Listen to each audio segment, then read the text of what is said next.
السلام عليكم ورحمة الله وبركاته.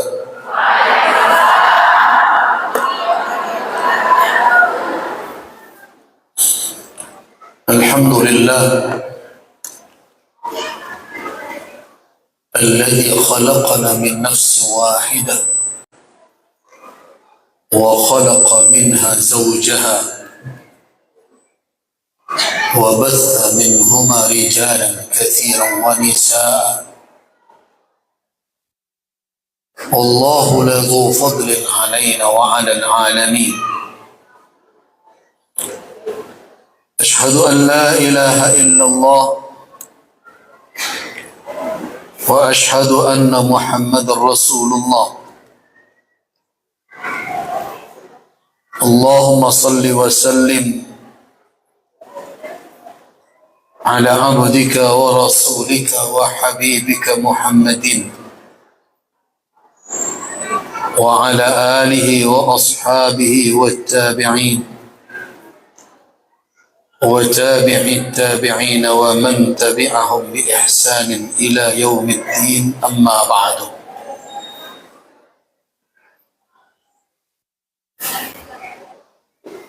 Ibu Wali Kota yang kita muliakan, serta Ibu Wakil Wali Kota, Ibu pimpinan organisasi wanita, Ibu moderator, dan seluruh ibu-ibu yang hadir dalam ruangan rumah ini rahimana wa rahimakumullah. Yang pertama, saya berterima kasih karena kegiatan ini masih tetap terus berlanjut. Mudah-mudahan usaha dengan tujuan yang menjadi kegiatan kita pada hari ini diberikan keberkahan oleh Allah Subhanahu wa Ta'ala. Amin ya Rabbal Alamin. Saya berada di tengah ibu-ibu yang telah mengikuti pendidikan keluarga lebih kurang berapa lama? Biasanya sudah 13 hari intensif, sudah 2 bulan ya. 2 bulan kalau kursus lumayan padat itu. Ya, kita berharap tentu kegiatan ini membuahkan hasil. Tetapi yang perlu menjadi catatan, bahwa hasilnya itu bukan sertifikat. Nanti jangan ada yang menganggap setelah dapat sertifikat digantung di rumah, berhasillah saya. Keberhasilan itu akan dilihat nanti di dalam kehidupan berumah tangga.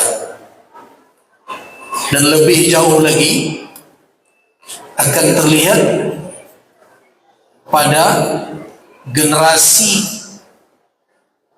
yang menjadi apa? Menjadi pelanjut dari ibu-ibu. Jadi jangan nanti setelah diberi sertifikat dianggap selesailah. Tidak. Sebab ilmu telah diberikan. Ada namanya amanah keilmuan. Jadi seorang yang belajar, bukan hanya ibu-ibu saja, saya juga ketika duduk di hadapan guru, di hadapan syekh, itu sedang memikul amanah. Amanah menjadi apa? Menjadi murid dengan segala konsekuensinya. Kemudian setelah ilmu itu didapat, jangan dikatakan selesai. Ini anak-anak kita sekarang yang ikut pendidikan formal, itulah kelemahannya. Dia dianggap setelah sertifikat diserahkan berupa ijazah, toga dipakainya, kemudian dia berbaris-baris ketika wisuda, dia katakan selesailah lapangan ngoyong. Padahal dia sedang melangkah untuk tanggung jawab berikutnya. Apa tanggung jawabnya? Tanggung jawab mengamalkan ilmu.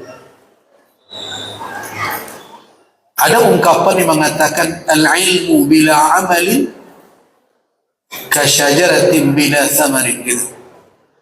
Ilmu tanpa praktek, tanpa implementasi, tanpa pengamalan, bagaikan pohon kayu yang tidak berbuah. Nah, pohon kayu yang tidak berbuah itu tidak bermanfaat betul oleh orang. Nah, jadi proses ini harus berjalan. Sesudah ibu-ibu selesai nanti diberikan sertifikat. Sertifikat itu bukan tanda tamat belajar,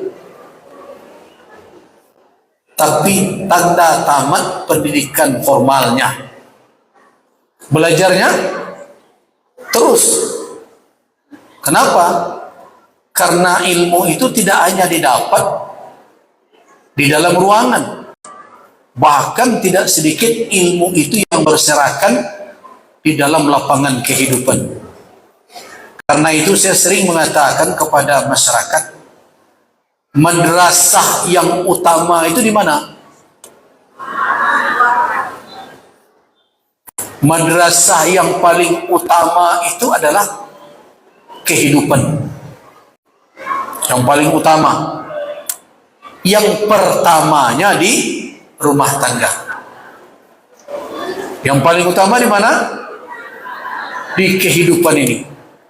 Pendidikan di dalam Islam itu tidak terkurung di dalam lembaga formal. Pendidikan di dalam Islam itu ada di dalam kehidupan. Betapa banyak ilmu yang ada di luar gedung-gedung pendidikan formal yang didapat oleh seseorang dibandingkan dengan ilmu yang diterima di dalam materi-materi kuliah dan pelajaran. Nah, karena itu saya berharap, ini sudah generasi keberapa Bu Emma? Sudah generasi keberapa nih Bu Yesi? 18. 8. Yang ke-8 juga bayangkan. Kalau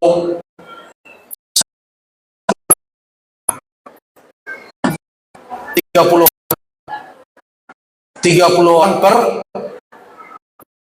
kita 24. Ya, sudah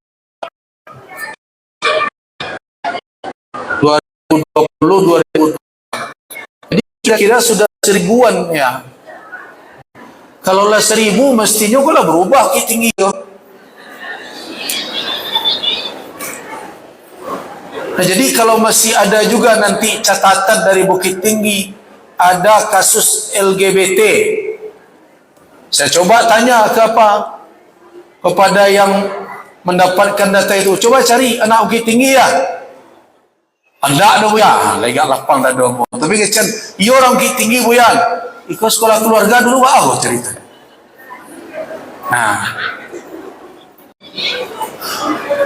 Nah kalau ada juga tawuran di kota Bukit Tinggi, alhamdulillah tidak ada ya. Nah, ya mudah-mudahan itu salah satu buahnya.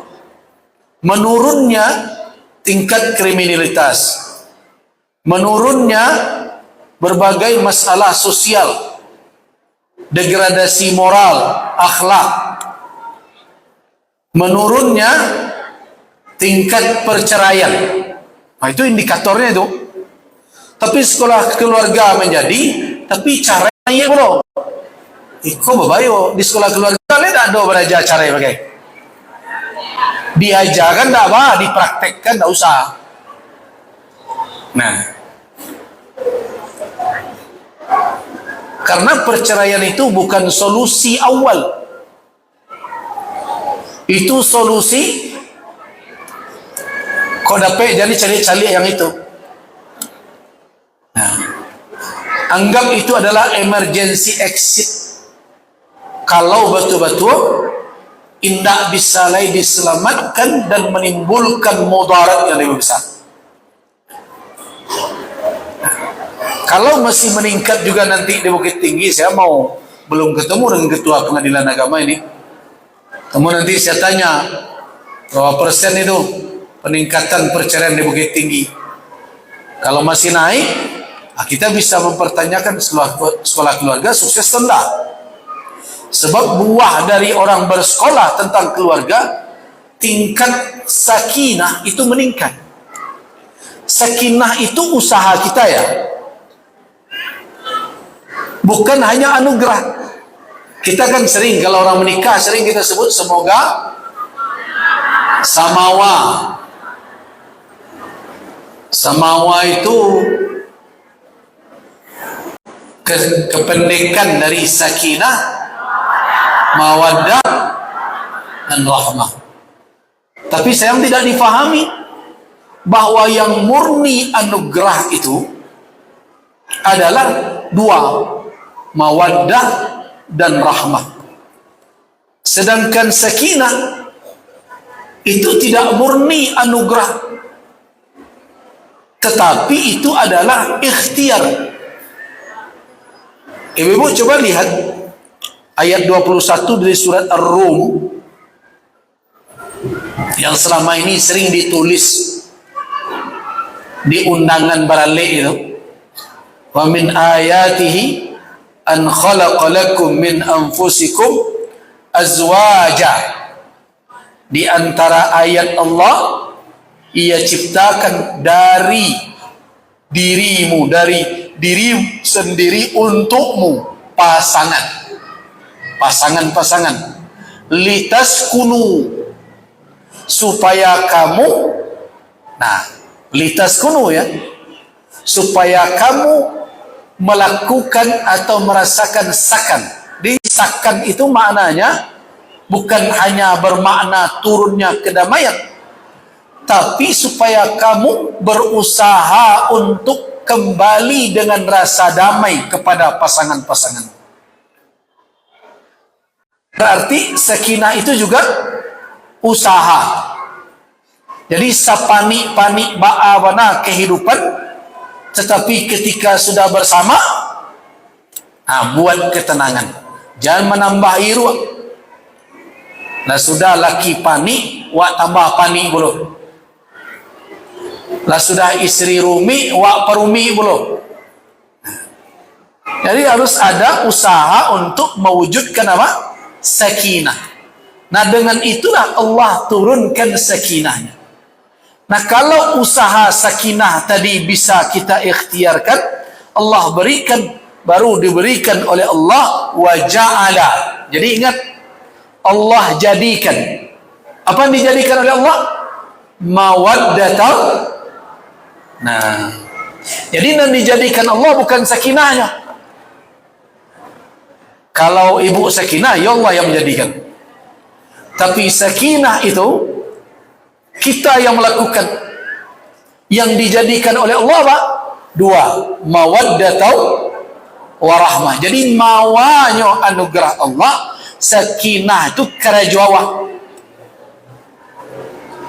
Nah kalau mengaji tafsir atau mengaji pengajian majelis ta'lim tentang keluarga, itu harus diuraikan apa perilaku-perilaku yang menunjukkan bahwa awak menjalankan konsep sakinah di dalam berumah tangga. Nah itu harus dikaji itu. Konsepnya. Sekolah keluarga ada enggak sampai ke situ belajar? Apa poin-poin penting kita menjalankan konsep sakinah di dalam berumah tangga, supaya Allah jadikan dalam rumah tangga itu mawaddah warahmah. Nah kalau tidak, kan berarti mengaji tidak selesai itu tuh. Ya wajar, Tak mungkin sekolah keluarga aku menyelesaikan kaji sadonya. Nah, harus dilanjutkan. Nah, salah satu catatlah, dan harus ditanya ke buya-buya awak, karena kini tak itu cerita ambo cuma menyinggung saja tadi. Nah, itu. Apa konsep rumah tangga yang menjalankan sakinah di dalam berkeluarga? Nah, sakinah itu adalah konsep sebagai tempat tinggal, tempat menetap. Nah, apa-apa kau juga harus paham. Jangan lebih nyaman lo berada di lapau daripada di samping bini di tengah anak-anak. Kondak di lapau bantu karena lem pingguanya. Di rumah bantu duduk di atas baru. Berarti itu tidak konsep sakinah tu. Mau tanya orang lain habis berjam-jam. Tiba mengecek je bini, cie kecek bini, karut kaliannya. Nah, berarti tidak ada konsep sakinah. Ibu-ibu juga model itu.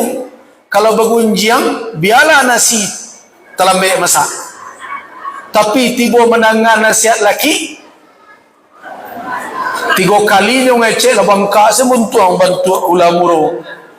Nah, ini tidak ada konsep sakinah. Jadi konsep sakinah dalam rumah tangga itu bagaimana orang membuat pasangannya terasa damai ketika mereka bersama, berinteraksi, dan ketika mereka berjarak. Nah, itu sakinah. Bagaimana mewujudkannya? Didake awak, tenang jo laki awak, ketika indak jawab, tenang jo. Tapi laki-laki jo harus berpikir, didake awak bini awak tenang, ketika awak nak dake nyo tenang jo. Nah, tentu laki-laki harus berpikir dulu. Tapi setiap nak didake bini lapang lo hati laki-laki, itu lain lo persoalannya tu. Nak dalam pengawasan CCTV lah mati. Nah, itu berbahaya. Jadi konsep sakinah itu kedua pihak nanti juga masuk. Kalau lahir keturunan, semuanya berusaha mewujudkan kedamaian dalam rumah tangga.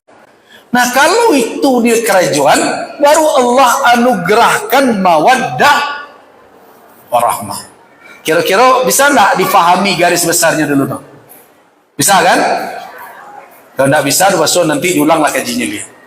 Nah, kini setelah kita sekian lama mendengar berbagai wawasan keilmuan, ada dari bidang kesehatan, ada dari psikolog, ya, ada bidang pendidikan berbagai macam, mungkin juga pendidikan anak yang prasekolah, mungkin pranatal, berbagai macam.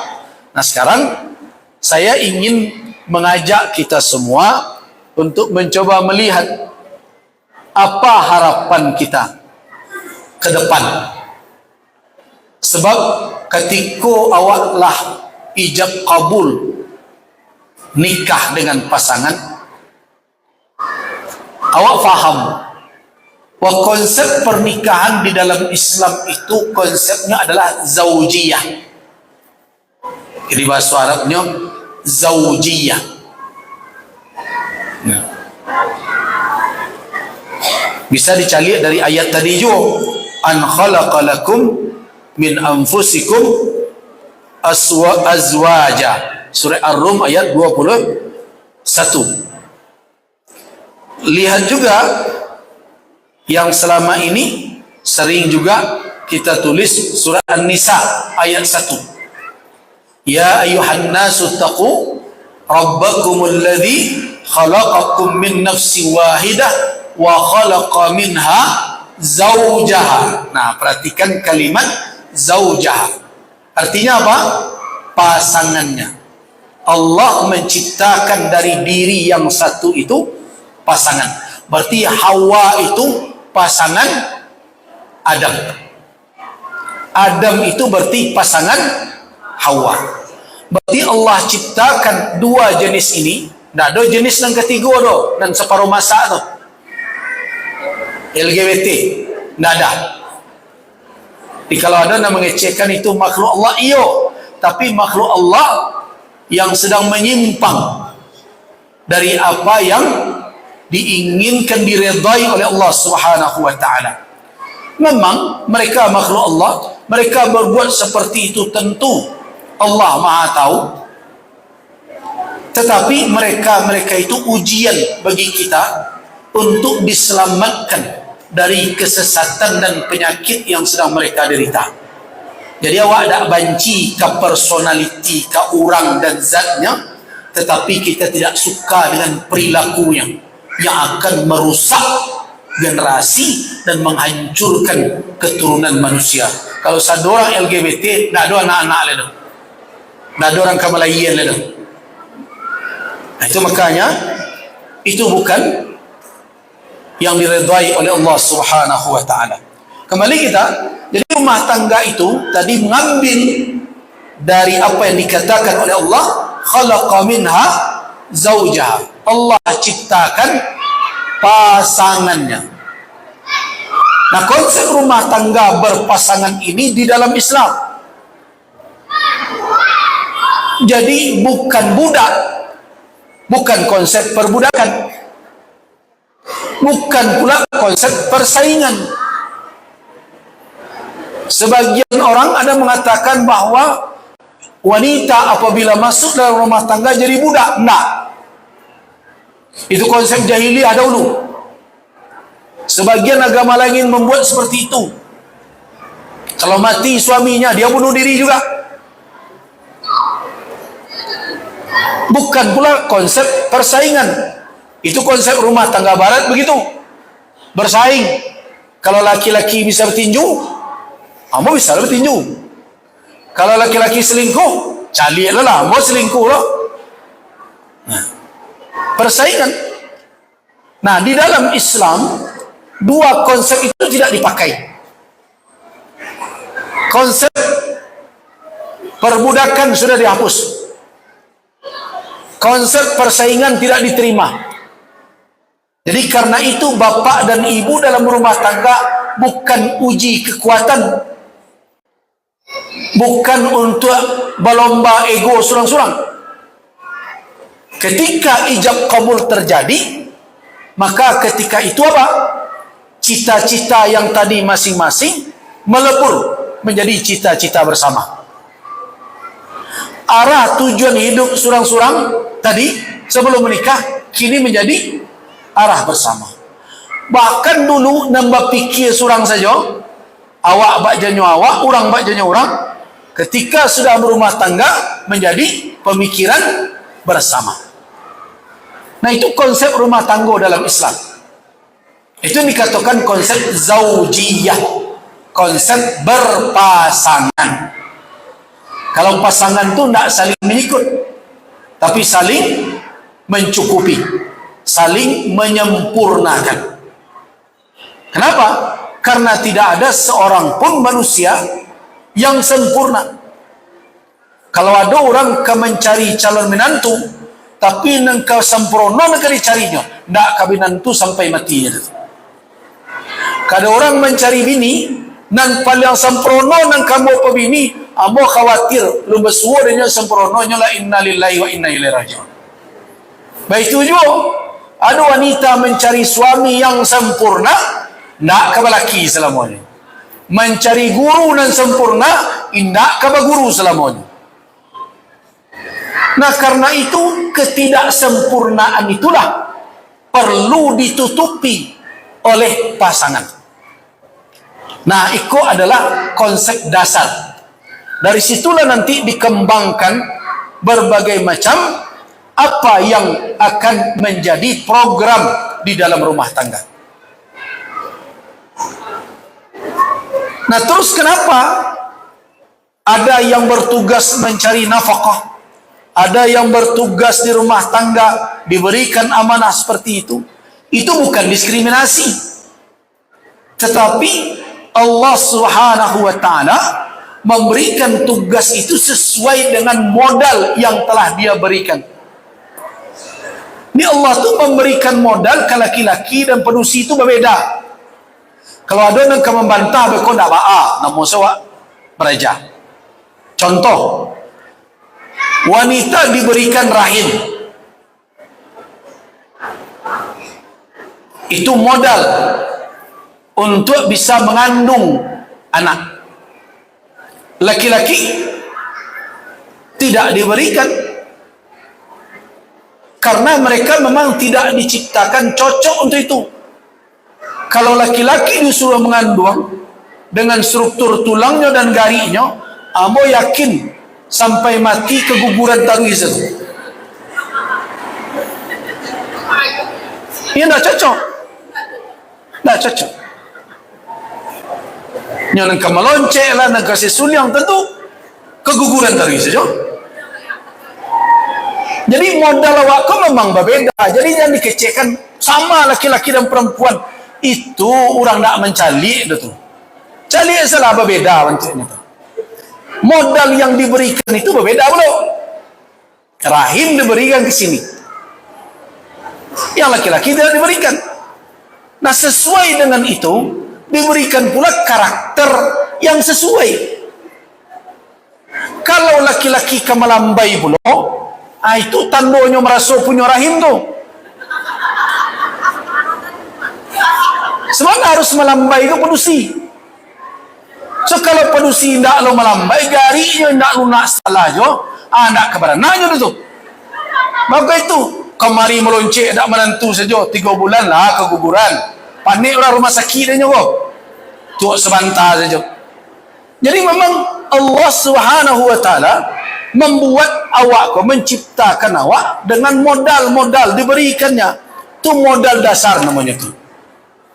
Nah, mana kau laki-laki diciptakan dengan geraknya yang harus seperti itu, maskulin itu, karenanya akan ditugasi untuk menanggung beban yang dipikul oleh wanita kau. Jangan surang saja mengambil.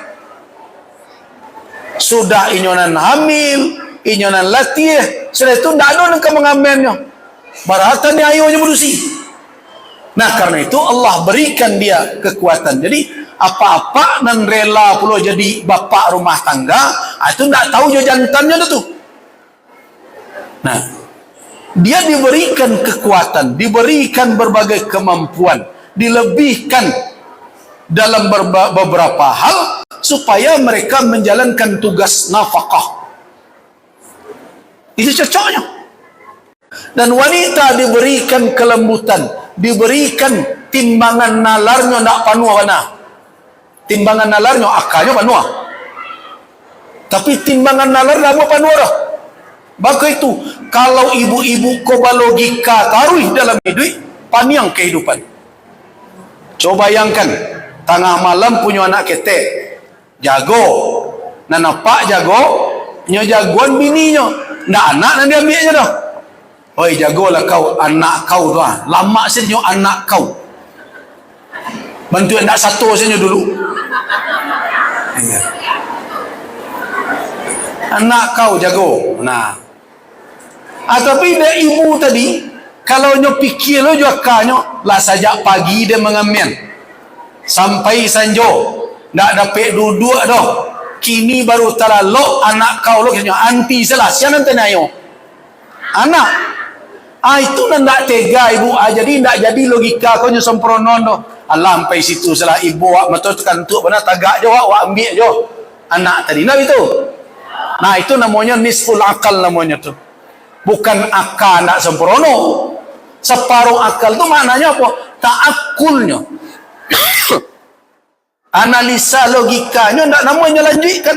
Dah pandai pula model itu. Tapi sukalah sampai di psikose. Ibu awak. Nah, nyopotong analisa nalarnya jo ibu. Sedang makan buaya nak tadi. Nyolai ibu menangi. Agak cepat kamela nak kau tuah. Nah, kalau dipikir ibu tadi, kalau nyo tanjukkan logikanya ada yang sedang makan. Anak berdua lu punya. Mamang kau ada yang setari. Kamela dia awak. Nampak tadi jangan kau mengamai itu. Idonya pangkok dulu. Nah, tapi de ibu tadi Ndaknya lanjutkan analisa lan malarnya tu.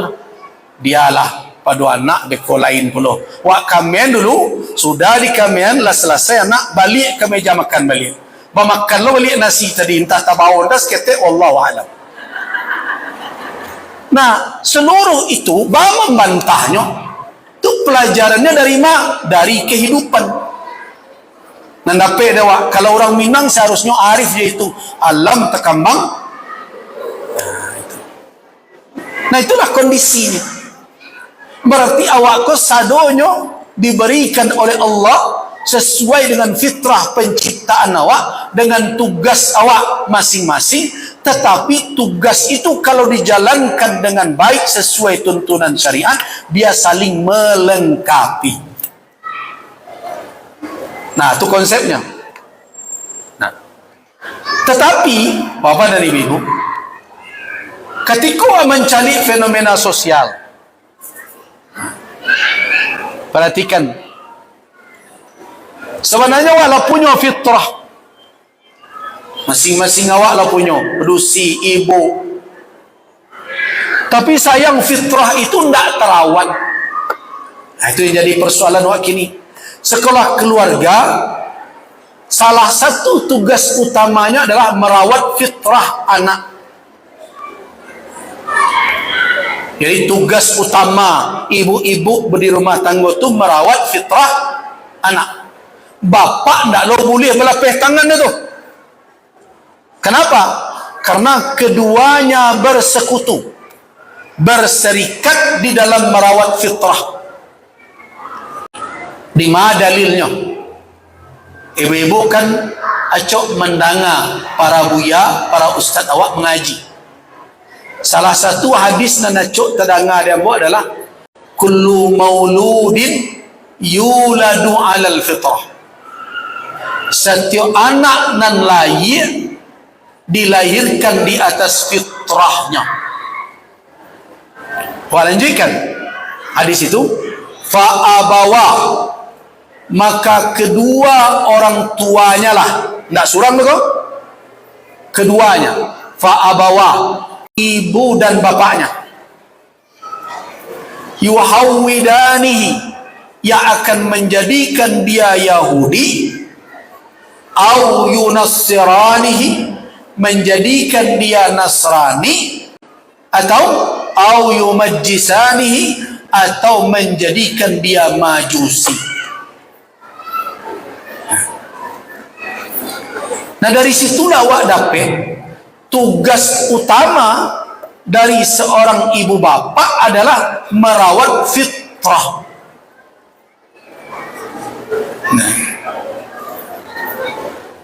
Nah, fitrah itu adalah, kalau dalam bahasa produk ya, itu adalah buatan pabrik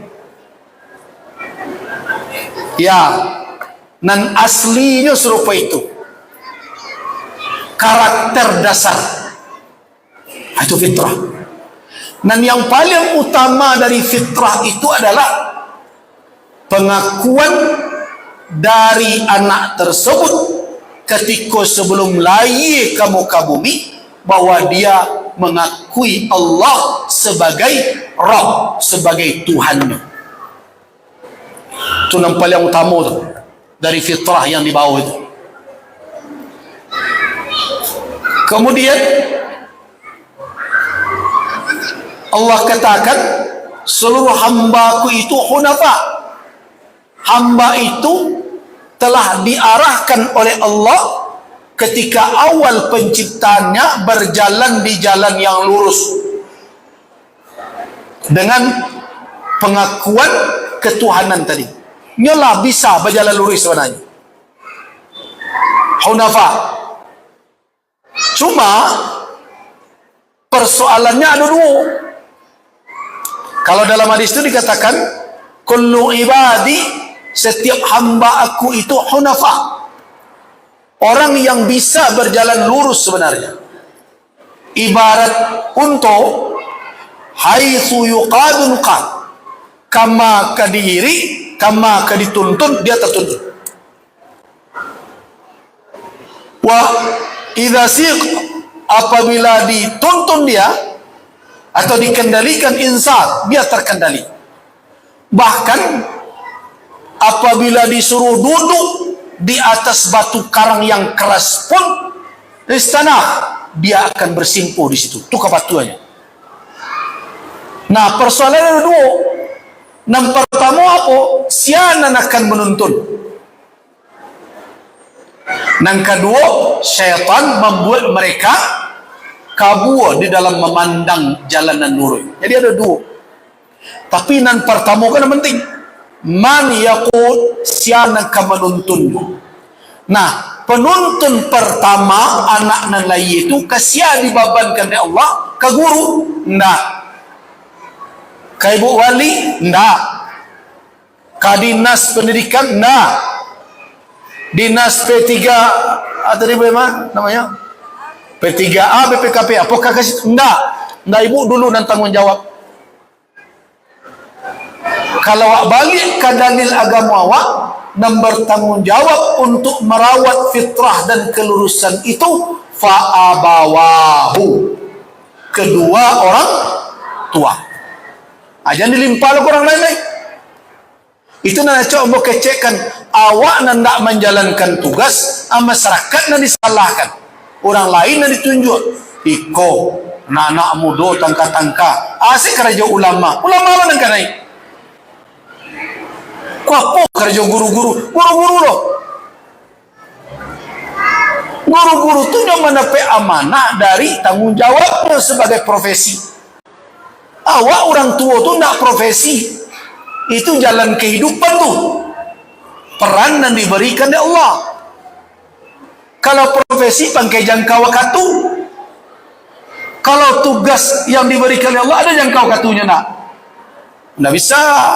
Pakai jangka waktu entah kau ada ibu-ibu ngecen ambo jadi emak orang sampai umur 3 balik lah sampai balik pak janyo tak bisa. Nah, itu tugas kehidupan.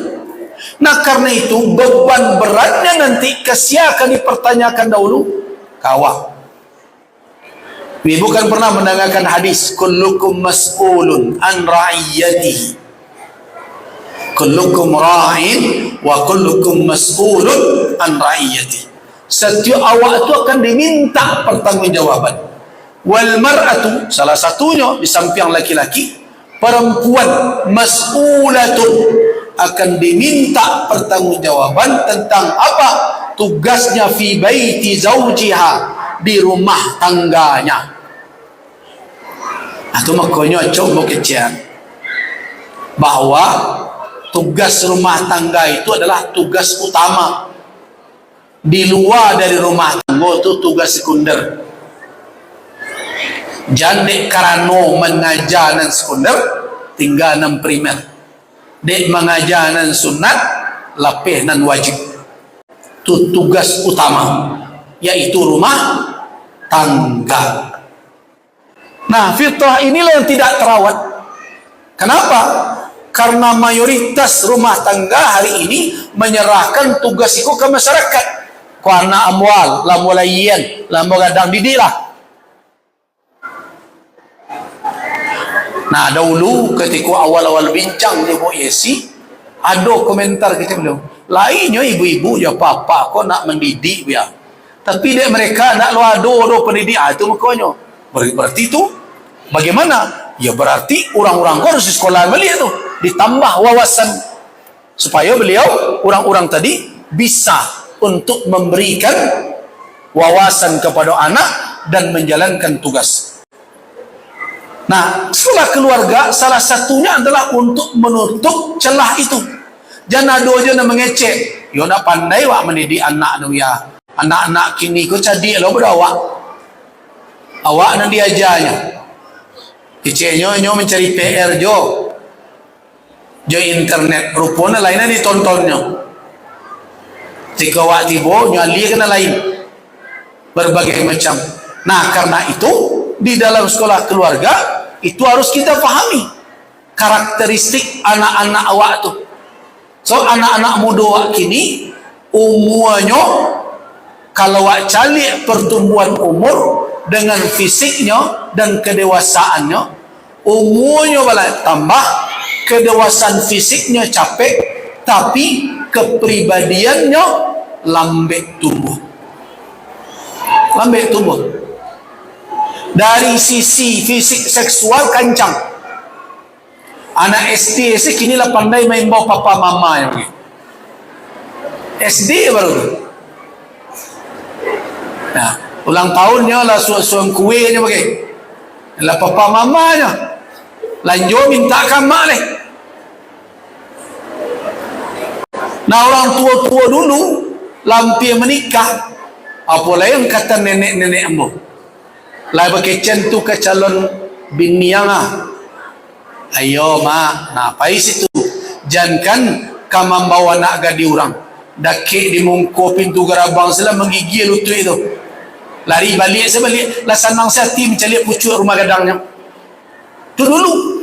Nah berarti dahulu dari sisi kedewasaan dan seksual tidak capek. Anak-anak kini kancang itu. Tapi kedewasaan dari sisi mental, kepribadian lambat. Contoh lambat. Ibu-ibu kan tahu. Anak-anak kini rasa bertanggung jawab dengan kebutuhan dia, kemandiriannya itu lambat. Pulangnya kuliah. Layale assalamualaikum minta kirim transfer panjang saja. Liburnya 3 hari, mengajar jauh di rumah. Main HP. Lalu suaja kawan duduk di kafe, nah itu.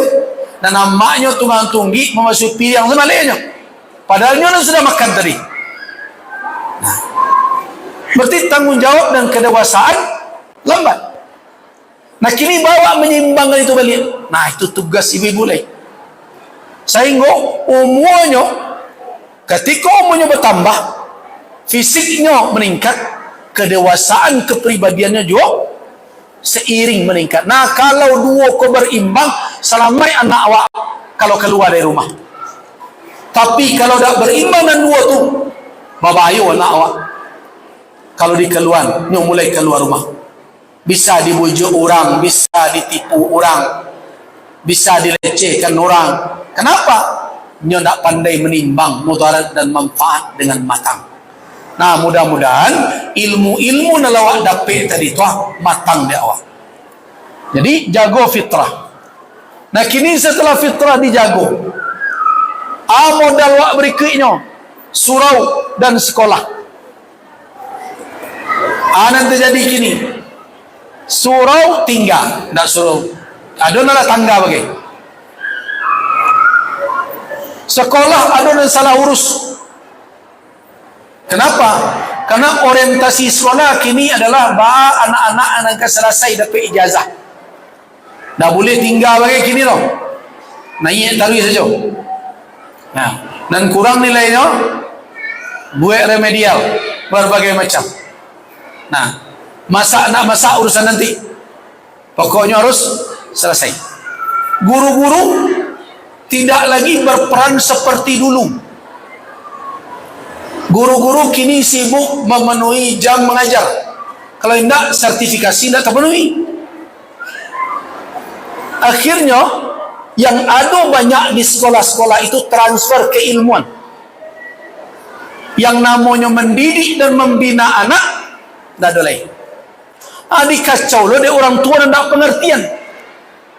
Lah sudah serupa itu rumitnya tugas guru-guru dengan berbagai administrasinya. Datang orang tua sekete anak kena berang disarangnya sekolah. Anak dia sejak ketek dah kena jantik tu kena lacui-lacui. Nah, kalau melawan guru kaduan ke polisi, kekerasan berbagai macam. Alah cameh guru tadi berang. Akhirnya nyo pelapis saja obatnya itu tadi. Nah berarti sekolah tidak bisa diandalkan. Ambo kalau mau calik dahulu proses pendidikan ambo senawiyah ibu dulu di kampung. Nama kampung ambo Penyakalan di Solo. Nah, sekolah senawiyah Muhammadiyah di Ujung Negari, Pangkasalam namanya. Guru kami itu Pak Ustadz Idrus Ahmad namanya, almarhum. Kalau ibu-ibu pernah mendengar ada seorang tokoh di Indonesia dan kini agak ingatkan luar negeri, Dino Patijalal. Nah, Pak Dino itu kemenakan dek guru itu tu karena ibu yang penyakalan. Nah apa Ustaz kok karena kami sekolah kan di kampung tu sesadonya mayoritas mungkin 99% orang penyakalan. Nenek kamu nak nama kami diimbaunya nama apa misalnya seorang. Nah, dia tahu perangainya, maksud orang tua kami tahunya dia imbau. Oh yang anak sianu, apa itu dulu ang tiru perangai itu. Itu sampai cerita tu kapaknya tu. Yang siapa itu kemenangan. Nama dari itu tu sadonya kalau lah berang, dia sabui sado anak sianu, anak sianu, anak sianu. Ang le tawang. Asam bang beko patang jalir den ko. Banyak lah ulang di siko. Kalau nak ketujuh dia ang kecek den ko akadon kapang. Itu dulu. Apalah jalir bodoh dulu ang bodoh lagi ni. Mereka lah mengecek. Tapi tidak ada orang tua ko nan berang. Tidak ada nan tersinggung. Coba bayangkan. Nah, bahkan kalau mengadu tiba di rumah, tambahan dapat dah. Angan dia berang apa Ustaz Kang. Nah, model itu. Nah kini bakal model itu guru. Jadi awak tidak mendukung sebenarnya banyak kini. Surah mana kau tinggal? Amok madong kajian rutin 3 kali dalam seminggu. Dalam sepekan. Lain banyak nanti bo. Tapi nanti bo amai-amainya saja. Apa-apanya. Nan anak-anak tadi mana tinggalnya. Nan aneh mana? Ketika ketek-ketek anak kau belum pandai solat lagi. Kabalarinya dari ujung saf ke ujung saf. Tu bawa kamu saji. Lapatuinya solat kamu saji. Itu tak bawa lagi. Tak terbalik kaji wak namanya sudah. Ini yang dibawa kamu saji itu bukan kemengeak. Yang dibawa kamu saji itu nalah pandai solat. Nalah tahu adab ba'a bermajlis, adab ba'a berjamaah. Itu yang dibawa. Dia awak hendak. Siapa dibawa? Yang kemenangi. Yang kememanjek kudu imam. Aba pakai hadis cik Nabi kan pernah dipanjek kudunya di Hasan dan Husain dulu. Itu nak sengaja Nabi membawa Hasan dan Husain dulu. Itu salah pakai kan namanya. Nah itu contoh. Nah kemudian tadi lambo kecen anak-anak kau modal untuk dididik. Tapi sayang kedewasaan tak berimbang. Nah kini ada modal sosial awak. Budaya. Tradisi awak syarak mengatur ada yang memakai. Tapi apa nanti jadi ikut ada dalam pituah saja, dalam pidato-pidato. Kenyataannya syarak bajannya syarak dan ada bajannya ada. Pertama bersuara bunuh kanduang dari beberapa daerah amu kecian. Bu itu acara barale awak dan serupa itu ada mana pakai itu. Nah model ya. Perhatianlah di musaji dibuat akad nikah. Nah masuk ke musaji aurat ndak terjago, duduk ndak tertata, nan heboh ndak berketentuan. Nah setelah itu adalah nama bawa bansi ke dalam musaji bagai. Mengiringi supaya lebih syahdu.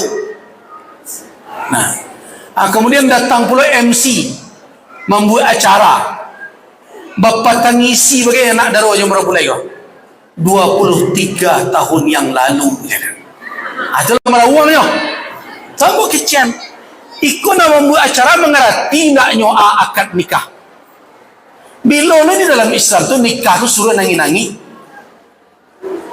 Kalau kau minta maaf ke Pak Mande tadi salah menjalang pai, mengangkut petunjuk nama yang kurang kami. Anak Rumi ini sudah ijab kabul sah. Kemudian diimbau, anak berusia dah kek lah reki udah duduk lah sah mah. Kau saji kau?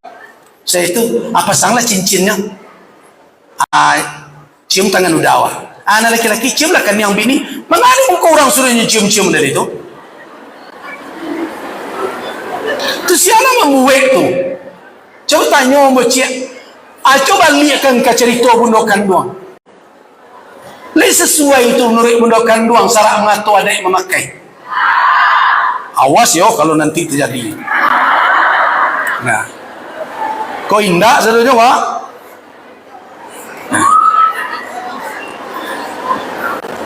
kan aneh.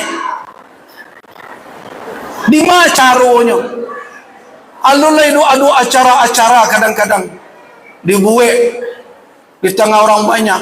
Kemudian disuruh lebih cara mempelai wanita dan laki-laki. Sudah sabui mantannya bagai. Kepada orang mantannya kah? Nah, sianu sekian mantan, sianu sekian mantan. Itu tidak memupuk dan busuk di dalam kehidupan berumah tangga. Ketika itu juga lak menangan, tapi ketika mulai nanti agak rusak rumah tangganya, mantan-mantan itu ada dalam kepalanya. Itu siapa menyetel acara-acara model itu? Itu baru cerita itu saja lah. Alulai cerita baraleknya berbagai macam. Itu contoh sarak mengatur ada memakai dan ada dalam pitua saja. Makanya ketika baralek itu, ambo termasuk dan tak rajin ada beralek itu. Larumi mo. Bako itu. Onyo ada musik senang buya. Musiknya bah. Olai nak menyanyinya pakai jilbab. Tambah kecian. Ba ambo keduduk walaupun nambah jilbab tapi nya goyang panggunya. Nyanyi ni mungku awak. Soroban mo laki aja. Tu tangga soroban mo dia. Pacaro juga. Tapi awak ada kesan di sarak. Sarak bersendiri kita Allah. Sarak mengatur adik memakai. Dulu mana aku ado dulu ya. Berendang orang awak. Tukang dendang awak. Tagak tu duduk. Nah. Tapi nanti jadi gini. Banggalo negari. Kamilah membuat aturan negari bu ya. Aturan ABSSBK mana. Batu. Ba organ hanya sampai pukul 10 aja. Nam padusi berjilbab. Tembok kecen, itulah syarat mengatur ada memakai itu mana tua. Nam padusi berjilbab berjoget gua. Pela tanyo balik kan ni mama sinan tanyo mundokan do. Mundokan do acok ngaji sumbang dua balik. Tanyo ka berna pada itu sumbang ka berada. Nah, bukan sumbang sadonya. Tapi itu nan terjadi. Alain apa anda keluarga kau mengurangi hal itu? Bakal lalu nak lainnya. Itu nan perlu awak tanamkan. Sebab di dalam syariat baraleko prinsipnya i'lan. Dia tahu i'lan? A'linun nikah. Kata Nabi itu saja. I'lan. Nan perlu diumumkan nikah. Pertunangan tak perlu diumumkan. Aku hendak bertunang bentuk baralek lo kini. Itu syarat mengatakan mana menyuruh beralek lo bertunangan. Mana kau bertunang kau nak disorak-sorakan. Menjaga ibu-ibu. Syariat lah menjaga wanita. Awak nak nama menjaga. Bertunang itu tak sama je nikah. Bisa berlanjut. Bisa patah. Bisa patah di tengah jalan. Nah kalau terjadinya putih di tengah jalan. Sian yang kemenangguang malu lebih gadang. Nampak dusi. Laki-laki kau pak buruk disabui kadang-kadang hinggok dari rantiang ke rantiang. Abi rantiang metang kayu dulu cari tang kayu baru. Perangai laki-laki tu ngaku nak mengaku tu kenyataan. Nah makanya kalau suami hilang dahulu padusi bisa jadi single parent. Bisa terjaga anak-anak. Tapi kalau padusi pai dahulu nanti jaga anak-anak dah bini muda. Tu nak cok kejadian. Nah, demi menjaga wanita, makanya pertunangan tu tak perlu diwalimahkan dah. Walimah tu akad nikah. Aku hendak bersorak orang banyak. Berpotuan, tukar cincin lah, tukar kalung lah, macam-macam pertukaran. Himbau orang sekampung. Sudah itu besok gagal. Asyana disabui orang. Nan jadi bahan gunjiangan orang. Wanita. Nah dijago dek syarak. Awak babuai adik baru nan nak jali ujung pangkah. Itu contoh. Nah, kemudian alai terakhir tali kekerabatan, nasab dan kaum. Dua. Kau pagaran awak kau, tumpuan awak kalau ingin membentuk kepribadian kau pokok. Nah niko ba, iko lalungga kini. Tali kekerabatan. Di orang Minang itu, kalau ambo tadi mengecekkan, orang Minang itu bukanlah penganut sistem matri linear. Tidak. Dan tidak pula memiliki tatanan matriarkat. Kalau kamu tidak sependapat dengan istilah itu istilah orang ilmu sosial, silakan aja. Ya kalau mau tidak. Matrilineal itu orang yang mengambil garis keturunan melalui jalur ibu. Tidak, awak tidak mengambil garis keturunan melalui jalur ibu. Di awak ada dua di ranah Minang, suku dan keturunan. Garis keturunan awak diambil dari bapak.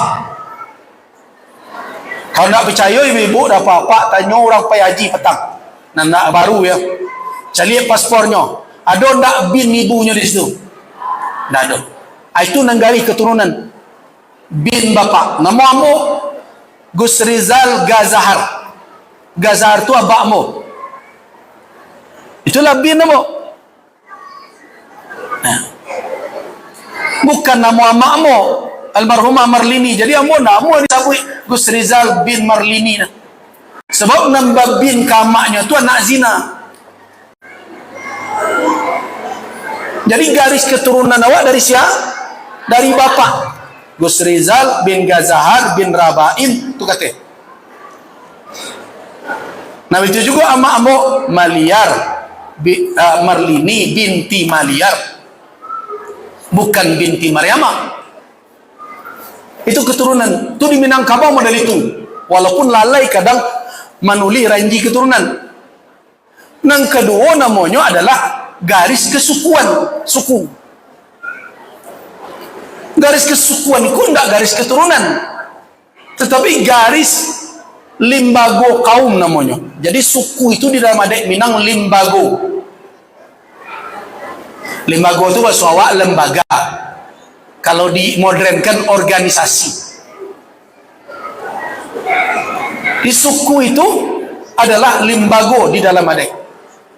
Ada ketuanya mama suku. Ada sekretarisnya untuk mengatur organisasinya, manti. Ada yang jadi urusan keamanannya, dualang. Ada yang urusan kerohanian keagamannya, malin atau pakir. Pengulu, manti, dualang, malin. Orang ampe jini namanya. Nah, dua itu modal di Minangkabau. Masuk awak Bukit Tinggi. Tapi sayang kedua ikut lungga kini. Bahkan ada nan tangga. Kekerabatan nasab tidak peduli. Karena itu banyak anak yatim dan terlunta. Tapi tampak ada awak pak tuonyo, pak eteknya kayo. Makanya mau ketika cerita anak yatim, mau agak selektif. Kau anak sianu. Tidak sianu tu ada adiknya sianu. Iyo. Adiknya tu nak tanggung kayonya. Iyo ya. Tapi tidaknya kamen berarti tidak mengertinya tanggung jawab nasab. Sebab dia wali dari si anak. Siapa yang bertanggung jawab dahulu? Walinya. Wali itu berdasarkan asabah. Asabahnya bapaknya, kakeknya, pamannya, anak pamannya, saudara laki-lakinya. Itu nasab. Di awak nasab kobako namanya. Sayang ibu-ibu acok mempelakuan anak awak jobakonyo baranggang-ranggangkan. Itu salah awak tu. Nyobako jodoh sanak suku ndak boleh diperbedaan. Nanti kalau jadi nenek ibu-ibu ya, papa jadi kakek, ajam perbeda-bedaan. Cucu anak laki-laki, cucu anak padusi, samuan saja. Ndak usahlah disabui bana cucu rumah awak, rumah orang ni. Samuan. Konda tiba cucu rumah awak hari raya belian baju. Tiba cucu rumah orang lamaran tangnya kawak bagi gulu-gulu tiga.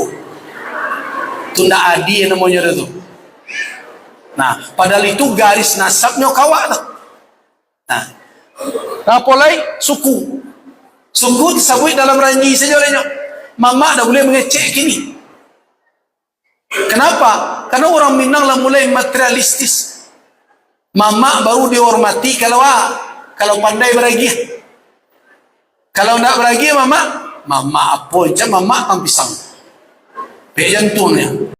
Berbagai macam. Nah, hal-hal seperti itu walaupun itu dianggap enteng, sederhana, tapi berbahaya ke depan. Awak tidak ada yang dituakan dalam kehidupan bermasyarakat. Nah, jadi dari seluruh itu lah bermasalah saja. Nah, itulah situasi zaman yang sedang awak hadapi. Zaman tidak salah, tapi kondisi orang di dalam zaman kini model itu. Nah, di tengah kondisi itulah anak-anak awak tumbuh. Alunjuk kecamih papa dan ibu-ibu lain dengan keadaan serupa itu. Nah, karena itu analah didapik di sekolah keluarga, praktekkanlah, amalkanlah. Kalau batu awak sesuai dengan anak dikecekkan di Allah Subhanahu wa taala. Tarik bisa slide-nya, lanjut terus. Lain nanti bapak dan ibu baca aja terus. Nah, stop. Nah, solusinya ini lumpuh pagarannya lah selesai. Lanjut kata ke bawah, bawah. Tarik ke bawah, ke bawah, ke bawah. Terus. Nah, stop. Kau ayat iko kayu batu awak lay beriman dengan Al-Quran. Wal yakhshal ladzina law taraku min khalfihim dzurriyyatan dhi'afan khafu 'alaihim. Hendaklah orang-orang khawatir mereka, hendaknya khawatir orang-orang kalau seandainya mereka meninggalkan di belakang mereka dzurriyyah, keturunan dhi'afan yang lemah, khafu 'alaihim, yang dikhawatirkan akan terseret oleh berbagai macam bahaya yang sedang mengancam. Alangkah harus diambil ada dua. Falyattaqullah, itu yang pertama. Yang kedua, waliyaqulu qawlan sadida. Hendaklah khawatir mereka, dan khawatir tadi hendaklah mereka bertakwa kepada Allah. Nah, karena itu ibu-ibu, sebelum anak kadis ceramai di awal, sebelum anak diarahkan, siapa perlu diarahkan dulu? Diri awak. Itu sekolah keluarga untuk itu, supaya meningkat ketakwaan awak. Sebab kalau banyak mengecek juga anak, tapi antara kecek dia kerajo tidak sesuai, itu beresiko tu pak. Ambo kan mencontohkan, ada seorang bapak menasihati anaknya, tertangkuk merokok di sekolah, di kaduan dia gurunya, lah berceramah lah pak tadi sejam, lejan dia rokok kuah. Bahayanya adalah cola kesehatan dia dapat sekolah keluarga jadi kan bahayanya iko sadonya anu pandai lo mencari le piti minta karangge le tahu payahnya mencari piti ambaka manfaat ado sejam dia menceramai anak tadi lo mulai sadar yo pak jadi dia tidak merokok le pak lah ado dalam hati anaknya tekad atau alah pailah le pailah pak yo menyalangnya tagak angga male tu keluar pak suruh kawan anti lu sentah sebelum sampai dalam melihat pak kau sertang dalai kecubo apabila kajian sejam tadi tu.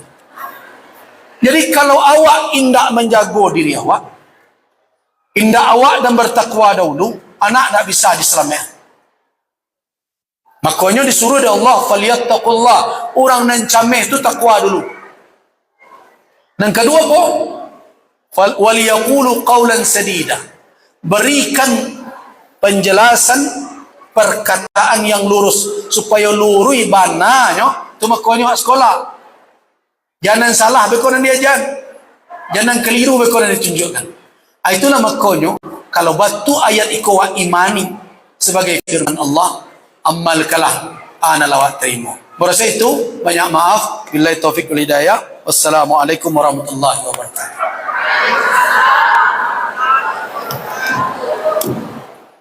Waalaikumsalam warahmatullahi wabarakatuh. Terima kasih Bu ya. Jadi maaf Bu, kaji Bu ya Bu. Masuk Bu. Ya. Sebenarnya apa yang disampaikan Bu ya itu menjadi perenungan kita semua bahwa kalau kita kembali lagi membaca apa yang dituturkan oleh para alim ulama, para tokoh-tokoh budaya adat di Minangkabau, itu ujung-ujungnya sebenarnya kan ada bahasa isyarat. Syarah bahasa kitabullah itu luar biasa. Kalau ibu mendengar bahasa saya ini kan berdoa ya, saya orang Jawa Bu. Nah, kalau orang Jawa itu, kalau tradisi dalam pernikahan itu kalau ditelusuri ke muaranya itu sebenarnya banyak sekali yang bertentangan dengan Al-Quran.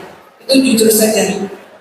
Tapi kalau adat istiadat Minangkabau itu luar biasa.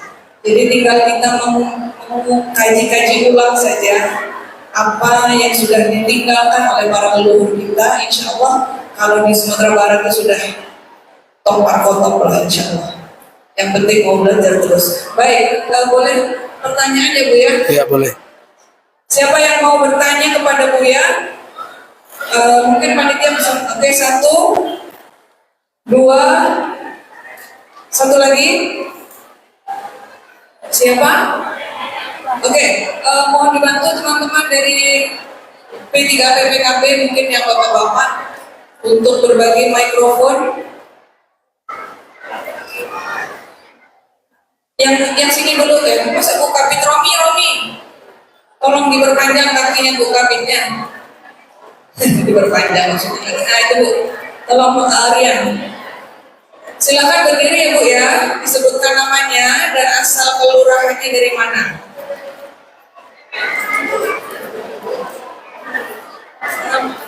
Warahmatullahi wabarakatuh.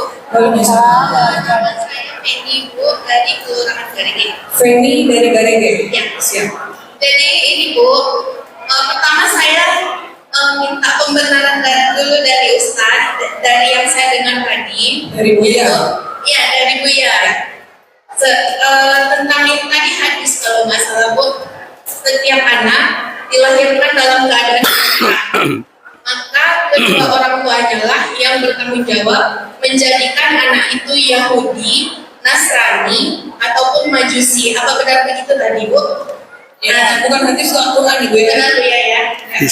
Pertanyaan saya di sini, kenapa tidak ada dan Muslim di belakangnya gitu Bu? Oh, itu sekali.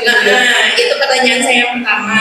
Yang kedua lagi, tadi dijelaskan tentang konsep pernikahan adalah zaujiyah, yaitu pasangan dalam artian satu laki-laki dan satu perempuan. Sementara di dalam Islam itu dibolehkan poligami, satu laki-laki dengan lebih dari satu perempuan gitu Bu ya. Terus jika di zaman Nabi dibolehkan, mungkin karena ingin memerdekakan budak, atau mungkin dulunya karena ingin menyelamatkan apa membantu para janda, mungkin begitu ya Bu. Terus kenapa di agama kita dibolehkan, sedangkan itu pasti menyakiti perasaan pasangan yang pertama.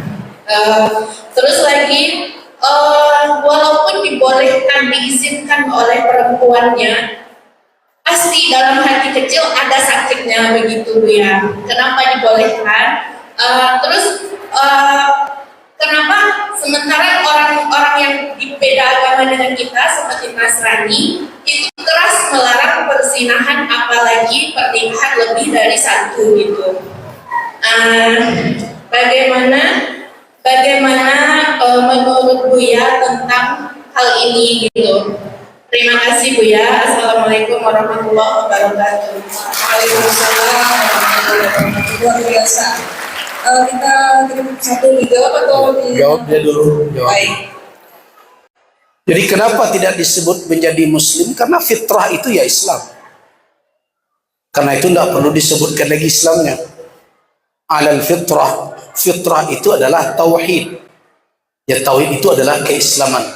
Berarti kalau dijaga fitrah itu menjadi Muslim lah dia. Maka orang tuanya lah akan menjadikan dia Yahudi. Artinya memalingkan dari konsep fitrah yang Islam tadi. Nah, jadi semua jawab, sabuikan awak akan hidup ko kalau dapat jala jadi ramal liang, jala jadi orang nak menggadua, jala jadi ko badak sabui nalurui itulah tersabui itu. walaupun tidak disabui tapi lah termaktub di dalam. Sama dengan itu, ketika dilahirkan di atas fitrah, fitrah itu apa? Adalah ketauhidan, pengakuan bahwa Allah satu-satunya yang berhak disembah, yaitulah Islam. Jadi tugasnya menjaga, tapi termaktub di dalam makna yang terkandung itu. Sedangkan poligami, saya sebutkan si Nabi tidak berpoligami.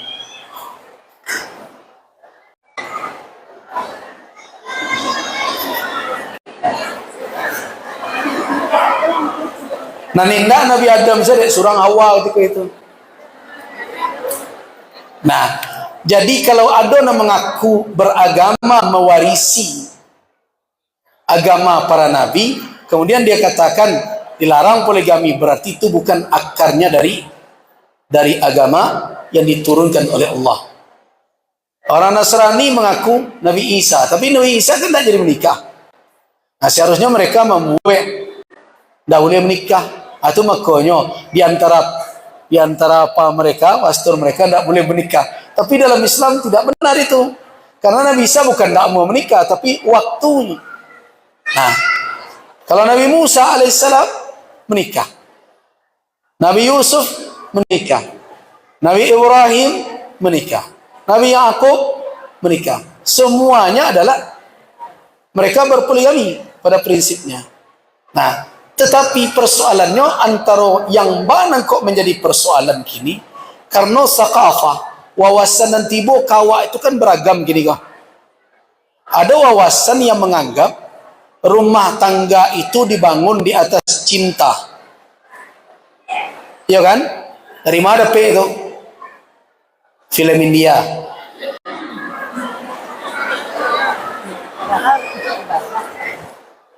Nah, makanya tadi ada slide awal tadi ada mau kiriman. Sananya mau ingin bicara itu.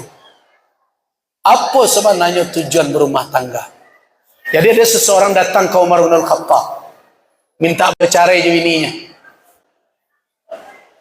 Nah, ada yang kodo yang awal tadi yang kirim. Dan slide yang baru yang awal.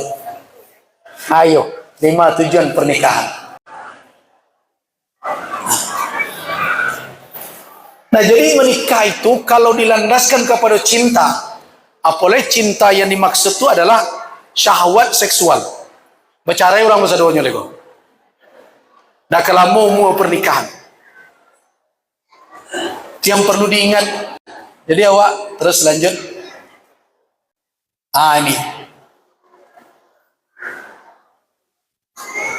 Jadi menikah itu bukan hanya alasan karena kita suka dari sisi seksual. Walaupun kalau ada itu akan lebih sempurna dia.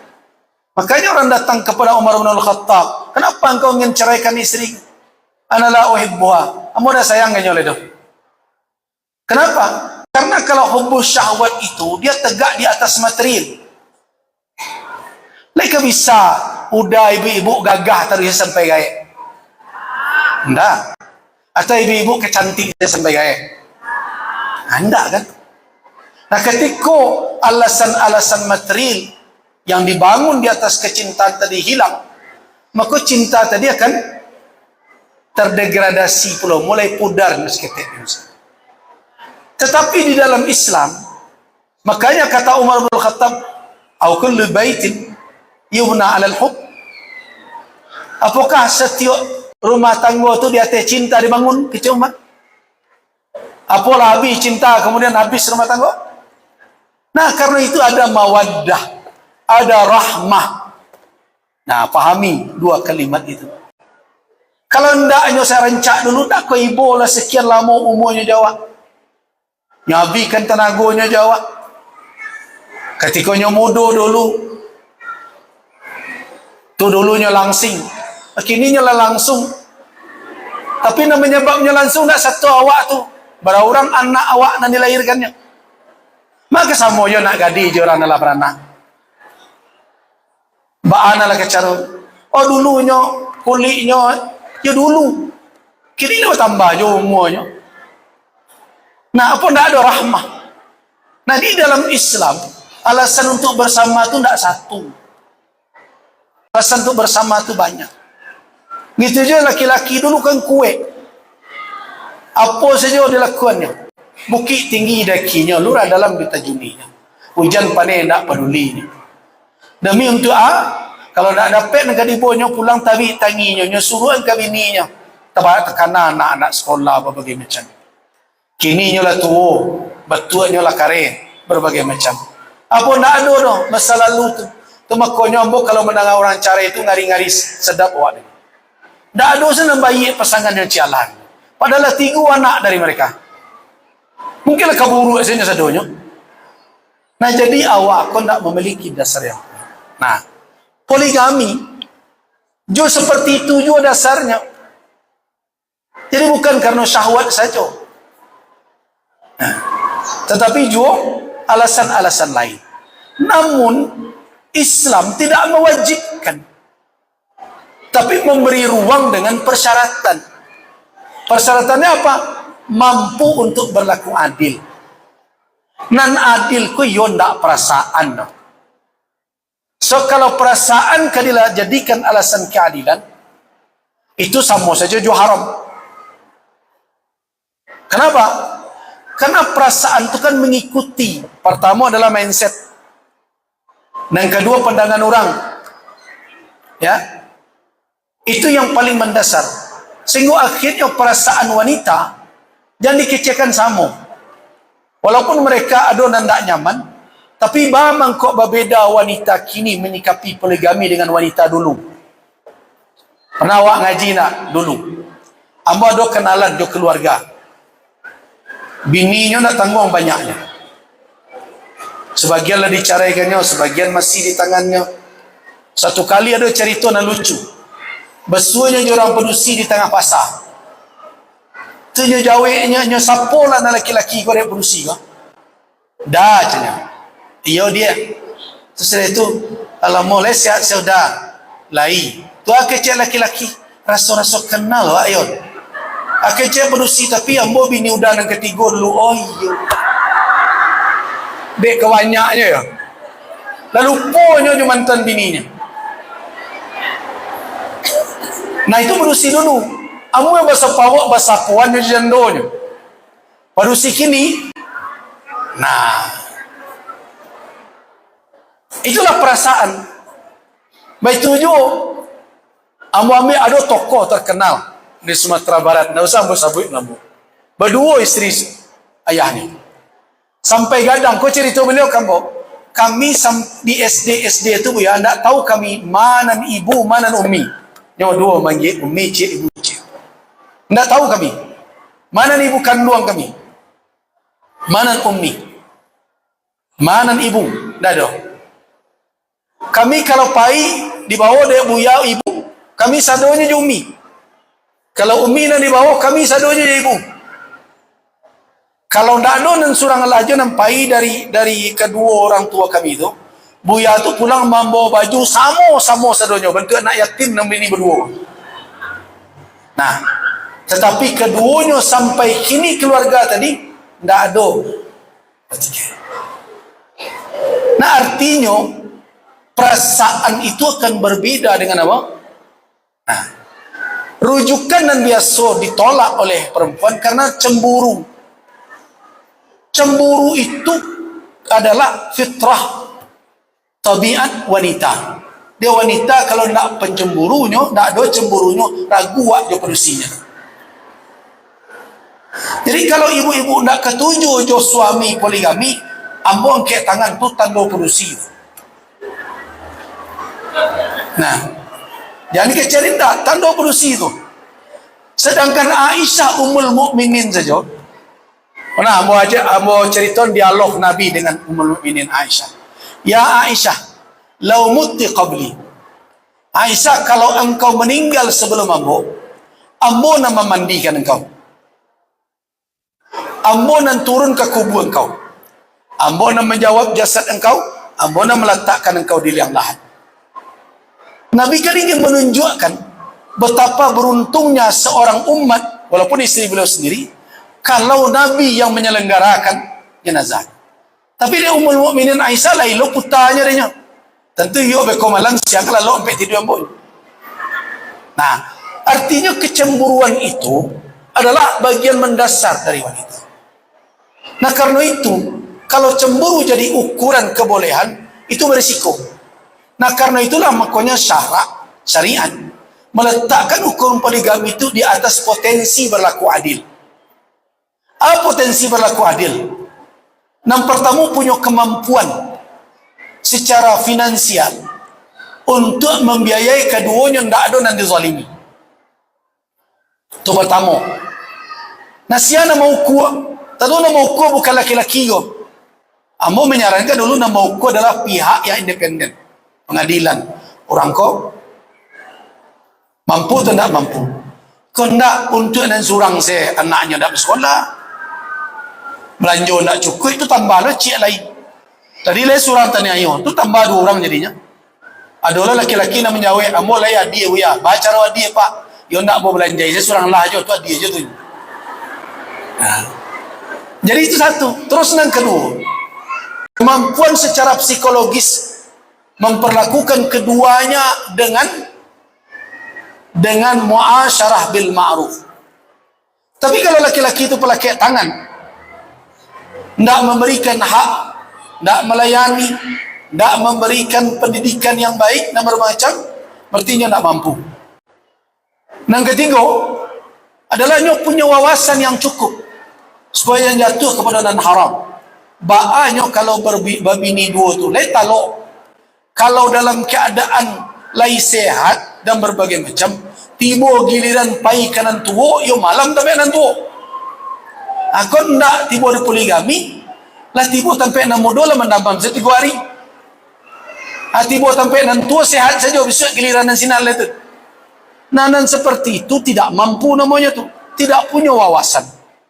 Nah, dengan 3 hal itu, kalau lai dikawal, itu tidak akan terzalimi istri. Tapi urusan perasaan betul. Karena itulah makanya Nabi mengecekkan, ya Allah, ikulah pembagian ambo dalam ana menjadi kewenangan ambo, kemampuan ambo membagi, yaitu malam, nafkah dan lain-lain. La tu'akhidni, jangan engkau hukum ambo dalam perkara nan indak ambo. Nan indak ambo mampu apa tu? Urusan cinta. Kalau urusan kesakiati, balaki surang acok jo sekiati. Nah, wak bawa ke agama lain. Contoh, orang-orang yang mengecekkan, mereka tidak boleh melainkannya satu saja. Tapi tidak resminya lah. Nah, Islam tidak menginginkan hal itu. Sebab kalau ditutup habis-habis, bapak dan ibu-ibu mungkin nanti psikolog bisa menjelaskan. Laki-laki punya kecenderungan seksual dalam urusan pelampiasannya bukan yang tersimpan pada dirinya, padusi besar seksualnya, tetapi mereka diimbangi oleh Allah dengan malu. Itu makanya padusi kalau dia hilang malu babayo. Laki-laki malu kok gak kurang, karena dia harus tampil di tengah orang banyak, jadi tidak setinggi padusi malunya. Karena itu syahwatnya itu mudah untuk terapi demi menjaga istri. Karena tidak sadu laki-laki kok kadang-kadang bisa mengendalikan diri dan kebutuhan mereka, diberi ruang, tapi ruang itu bukan dipergunakan bakjanya mereka dengan persyaratan. Nah, kalau itu terjadi, siapa yang terlindungi? Rumah tangga. Kalau tidak, kamu mau penyakit. Kau maaf saja, kalau terbuka lah berbagai hotel dan ada di pusat itu tentang berbagai perilaku orang-orang yang punya uang, punya jabatan dan punya kekuasaan, mungkin mampu ibu-ibu mencelik. Tak sia-sia sana dibawanya ke situ. Tapi kan ada dulu prinsip kini, nandak tape itu. Yo ya terserah, di rumah laki awak, kau di luar tak tahu awak. Mana di luar laki orang banyak. Nah, inilah yang dibendung. Jadi perzinaan akan menurun dan keturunan akan jelas. Nah, karena itu diberi ruang, tetapi tidak dipergunakan sembarangan. Nah, kini persoalan poligami kok banyak hal-hal yang menyimpang. Karena nama poligami itu tidak mampu, tidak sanggup, tidak secara wawasan, tidak kadang secara finansial, apalagi dari sisi kepribadian untuk bisa membimbing. Kalau orang yang tidak mampu, kemudian dia tidak berlaku adil, ancaman menjaa yaumal qiyamah, sianan datang di hari kiamat, punya istri lebih dari satu, walam ya'dil, tidak berlaku adil antara istri-istrinya, datang nanti wa sakkuhul ma'il, tu jalannya pincang nanti. Jadi orang yang pincang laki-laki dari kiamat nanti ditonton orang bersama, tu tanda orang berbini lebih tapi tidak pandai adil, malu di akhirat. Nah, jadi poligami itu solusi, bukan pilihan syahwat semata. Nah, kini fakta Bapak dan Ibu, kalau awak baca beberapa data dari negara-negara Asia Tengah, termasuk Rusia sendiri, berbagai macam, betapa banyak di situ kini karena perimbangan laki-laki dan wanita tidak lagi berimbang, bisa mati karena peperangan berbagai macam. Nah, mereka sekarang ini itu berbagai macam itu siap menerima laki-laki mana saja yang datang dari negara manapun, bisa menafkahi mereka. Jadi suatu saat akan terjadi, dan kini sudah terjadi perimbangan itu. Usia hidup perempuan biasanya lebih panjang dibandingkan dengan laki-laki. Nah, hal-hal seperti ini apa solusinya nanti? Laki-laki tidak berapa orang, wanita membutuhkan pula pasangan yang akan mendidiknya dan membinanya. Jadi karena itulah alasan syariat membolehkan, bukan mengharuskan ya, sebenarnya adalah demi kemaslahatan umat manusia. Cuma jangan pakai tidak berdasarkan tuntunan. Makanya ada apa-apa, itu kan sunnah Nabi bu ya, iyo pak, tapi lah bara sunnah Nabi pak kerajuan salat malam lai bakarajuan, ayo indak do ya, salat witir lai ayo hampir nak do, puasa sunat ayo kurangnya. Barasa banyak tu sunnah, bana kok sunnah begini jangan tekana. Nah, jadi kecabo, cubalah dulu. Agama itu disyariatkan oleh Allah, pasti ada kemaslahatan. Kalau adonan pincang nanti akibat itu, bukan agama yang salah, tapi implementasi di awak dan kalian. Demikian, Assalamualaikum warahmatullahi wabarakatuh. Ya. Puasa bu ya? Sudah ada Iya, Snek. untuk penanya ya? Jadi, sudah mau dipoligami? Itu surganya tingkat tinggi gitu ya. Baik, kita lanjut ke penanya kedua. Jadi sudah siap-siap. Sebelum ke penanya kedua, kita tenangkan dulu. Tenang. Tenang dulu. Ada yang mau pengen kaya kan ya? Ya, kita tenang dulu. Nah, sudah. Amin. Nah, silakan. Tadi di tengah Ibu, silakan tunjuk tangan dia. Tuh. Silakan berdiri Ibu. Disebutkan namanya dan asal kelurahannya. Ya. Assalamualaikum warahmatullahi wabarakatuh. Waalaikumsalam. Nama saya Anggun, Kelurahan Campagong Gede. Anggun. Ya. Ya, silakan Anggun. Dalam pernikahan kita kan salah satunya tujuan untuk mendapatkan keturunan kan Pak. Jadi, Iya. Bu ya. Iya. Jadi gimana persepsi kita sebagai persepsi Islam melakukan persepsi Islam tentang anak ini agar kita sebagai orang tua itu bisa menjadikan anak-anak kita itu generasi rabani. Karena dalam persepsi mungkin bisa mempengaruhi sikap kita sebagai orang tua. Nah, yang kedua, saya pernah mendengar wacana tentang hukuman tentang LGBT gitu Pak. Yaitu melakukan pengusiran terhadap mereka dari Minang gitu Pak. Apakah efektif menghukum LGBT dengan melakukan pengusiran kepada mereka? Karena LGBT itu kan sebuah penyakit gitu. Mereka kan bisa menularkan ke tempat lain gitu. Mengapa kita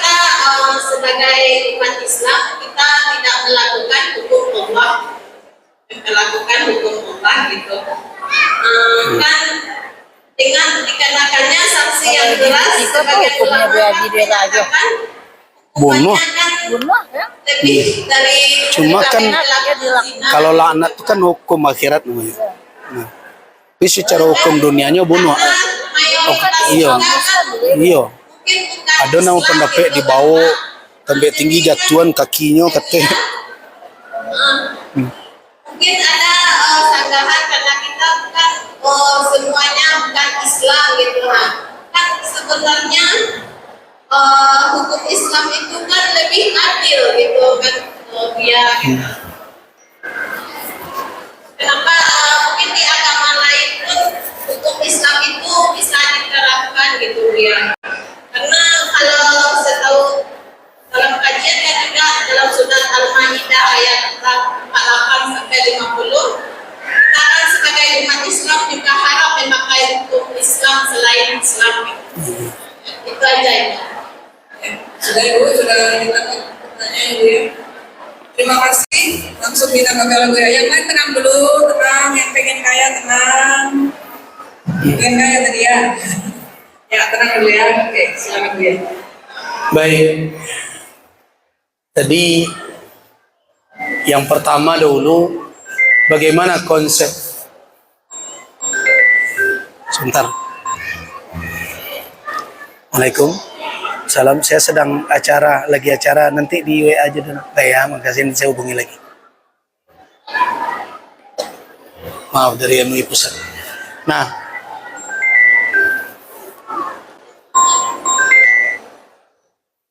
Ambo sedang acara Pak Yevni, Beko mau hubungi balik. Jadi, ya. Jadi. Baik. Bagaimana konsep Islam ketika kita membangun ini membentuk generasi Rabbani? Sebenarnya, saya mestinya bawa slide banyak ya. Ini ada lagi. Coba lihat slide yang baru tadi. Ada nggak di situ? Yang pertama. Iya, yang awal lah, Bu Emma.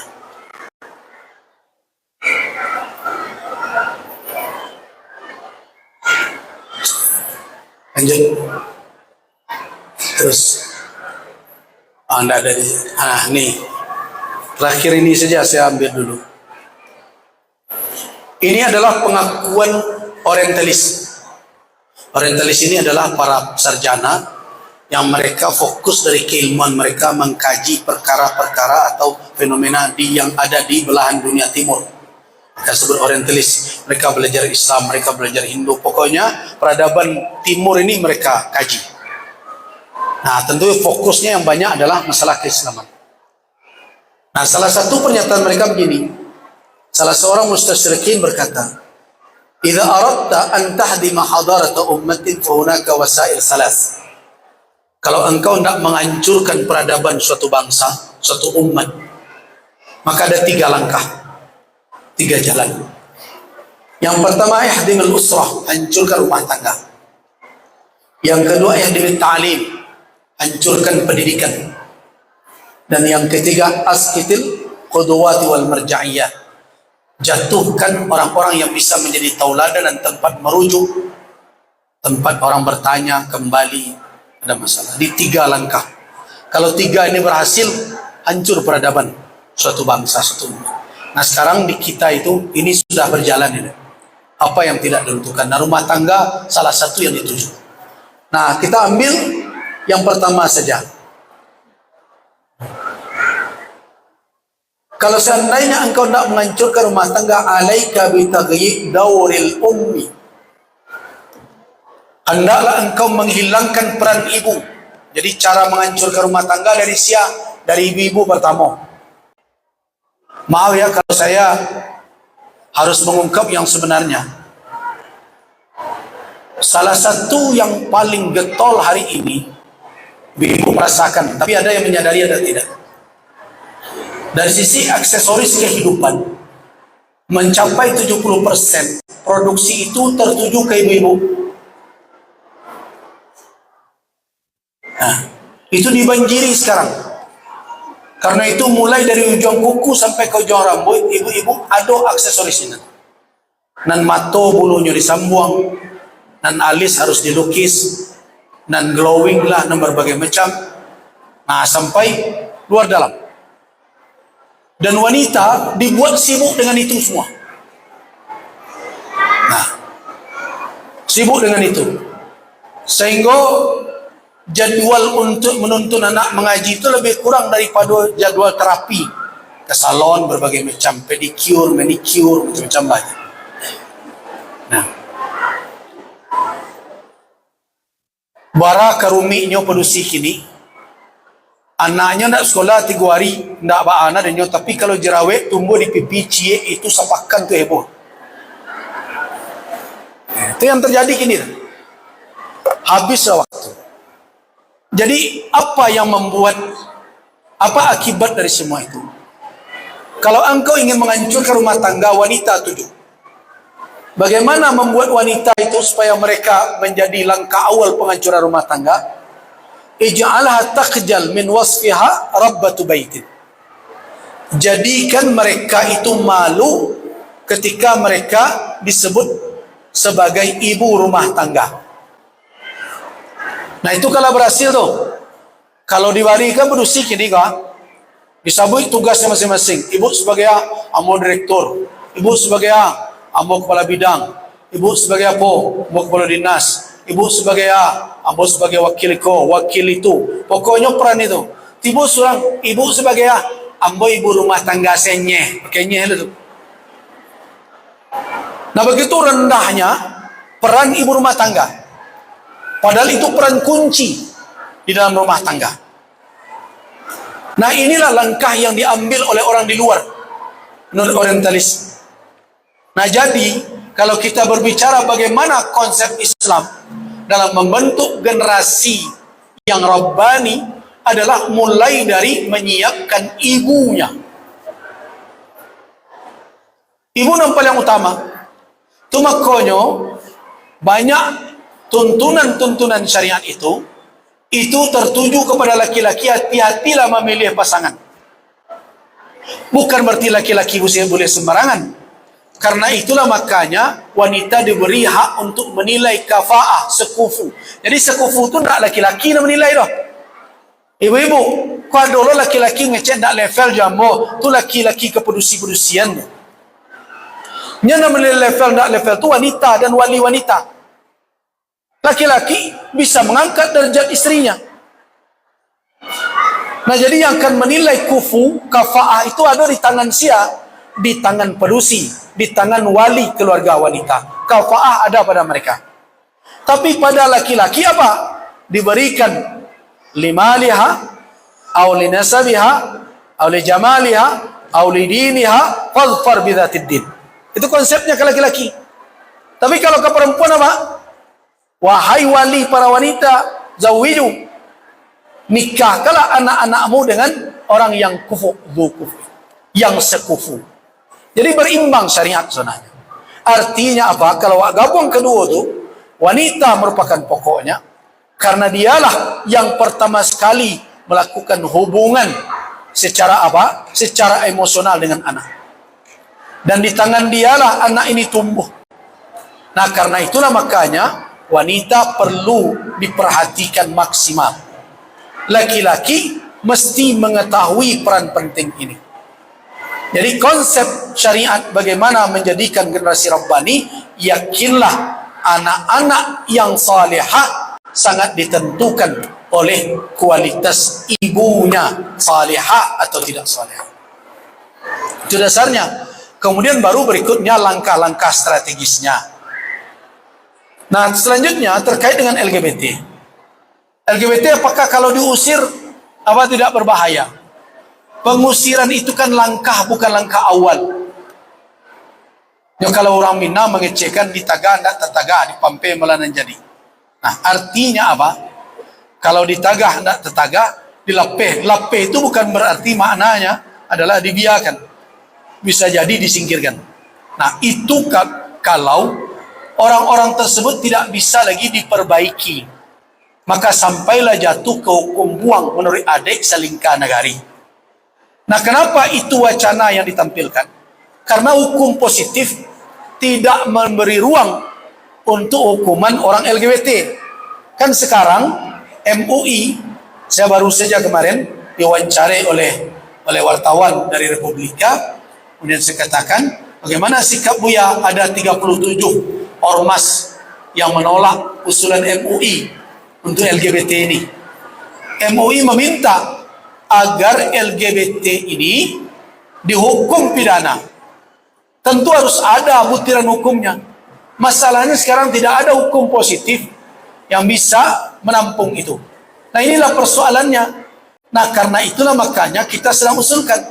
Namun sebelum usul itu berjalan, LGBTQ menyebar di mana-mana.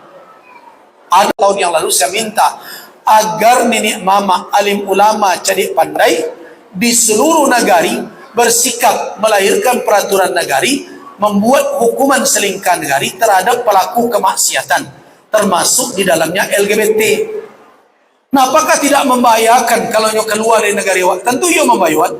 Nah, karena itu negara yang lain harus buat pula.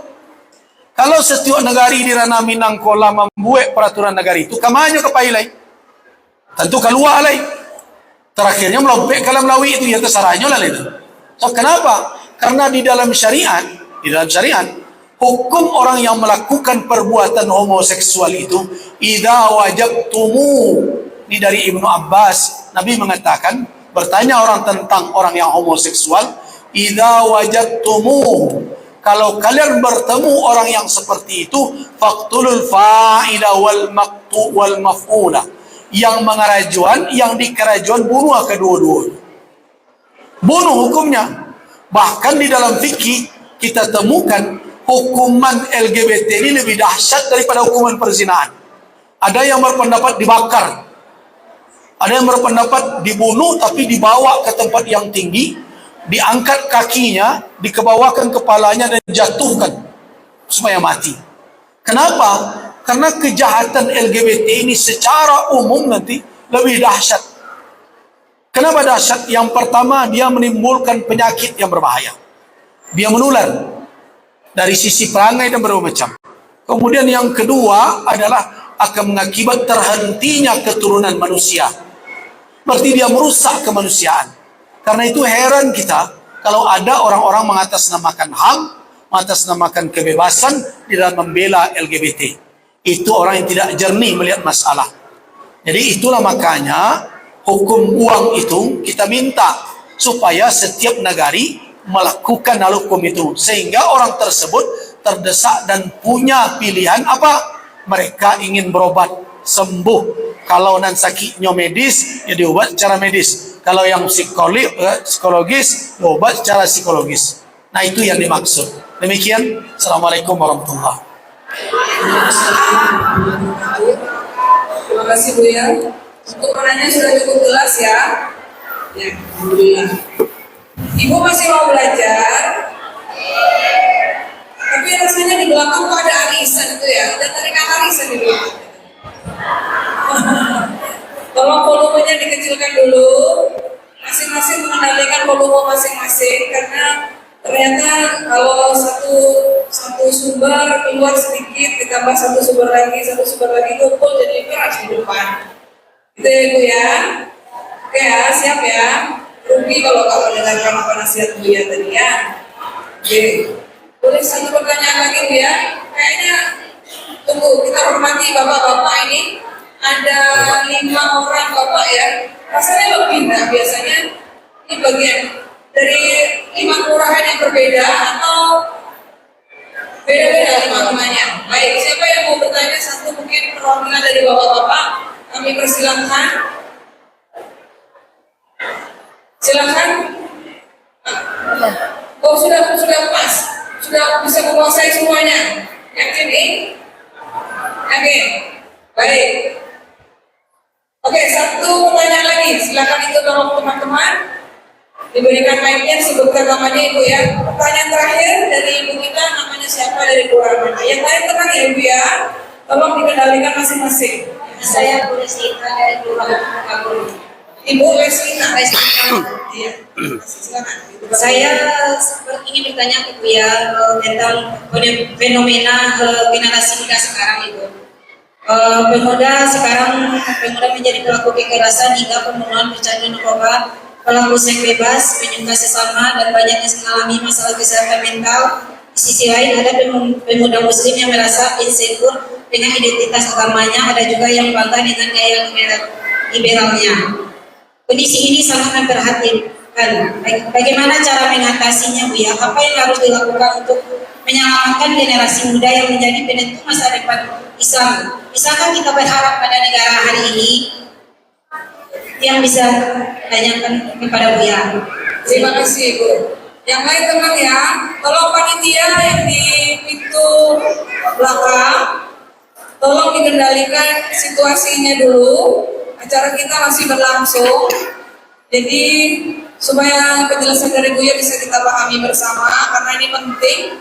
Seperti yang tadi disampaikan oleh Ibu inisiator kita, bahwa sekolah keluarga ini adalah harapan salah satunya untuk bisa mengawal generasi demografi, bonus demografi tahun 2000. Bukan sudah lemes. Tahun 2000. Tolong teman-teman panitia dikendalikan dulu situasinya supaya kita bisa mendengarkan penjelasan Buya atas pertanyaan terakhir. Silakan.